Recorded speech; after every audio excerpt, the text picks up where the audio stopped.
Assalamualaikum warahmatullahi wabarakatuh. Perkenalkan, nama saya Zekina Istifara Syabali dari kelas 10 PBK 2. Hari ini saya akan menjelaskan materi tentang AMDAL. AMDAL atau analisis mengenai dampak lingkungan hidup merupakan kajian mengenai dampak penting suatu usaha atau kegiatan yang direncanakan pada lingkungan hidup yang diperlukan bagi proses pengambilan keputusan tentang penyelenggaraan usaha atau kegiatan. Manfaat AMDAL bagi pemilik usaha yaitu terbagi menjadi dua. Yang pertama, memberikan gambaran yang jelas atas manfaat. Yang kedua, risiko dan sasaran usaha yang dikelola serta memberikan gambaran yang jelas atas kondisi lingkungan hidup setempat baik biogeofisik, sosial, ekonomi, dan budaya masyarakat sekitar lokasi usaha yang dilakukan atau dikelola. Terdapat 3 jenis AMDAL yang perlu diketahui, yaitu yang AMDAL pertama, AMDAL tunggal. Contohnya proyek rumah sakit, proyek PLTU, dan lain-lain. Yang kedua, AMDAL sektoral. Contohnya proyek pembangunan jalan tol. Dan yang ketiga, AMDAL sosial. Contohnya pendirian sekolah untuk anak pemulung di sekitar TPA Bantar Gebang. Yang keempat, ada AMDAL regional. Contohnya penanaman tanaman mangrove di daerah Kutawaru, Cilacap. Yang terakhir, AMDAL terpadu. Contohnya pembangunan pemukiman terpadu, pembangunan industri dan pabrik. Fungsi AMDAL terbagi menjadi 5. Yang pertama, sebagai pemberi masukan dalam pengambilan keputusan bagi pemerintah dan pengelola kegiatan. Yang kedua, memberi pedoman dalam upaya pencegahan.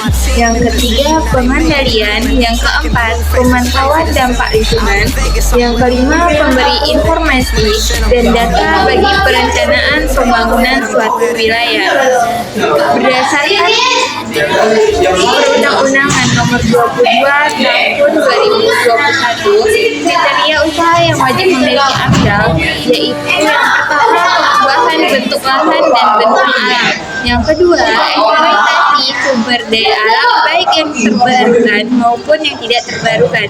Yang ketiga, proses dan kegiatan yang secara potensial dapat menimbulkan pencemaran lingkungan hidup atau kerusakan lingkungan hidup, serta pemborosan dan pemerosotan sumber daya alam dalam pemanfaatannya. Berikut contoh AMDAL dalam kehidupan sehari-hari. Yang pertama, pendirian usaha peternakan ayam di daerah padat penduduk.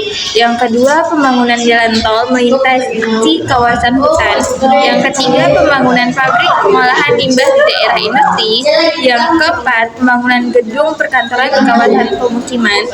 Yang kelima, perluasan tambang batubara di daerah yang dekat dengan pemukiman. Yang keenam, pendirian pusat perbelanjaan di daerah yang padat penduduk.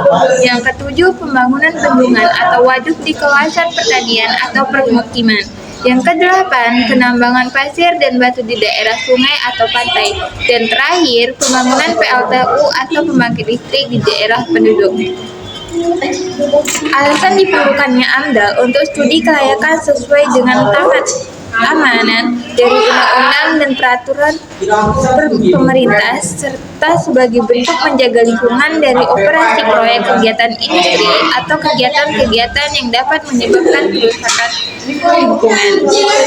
Tujuan AMDAL adalah menjaga segala bentuk kemungkinan dampak dari suatu rencana usaha atau kegiatan sehingga kegiatan bisnis yang dilakukan agar tidak memberikan dampak buruk bagi lingkungan. Sekian penjelasan dari saya. Assalamualaikum warahmatullahi wabarakatuh.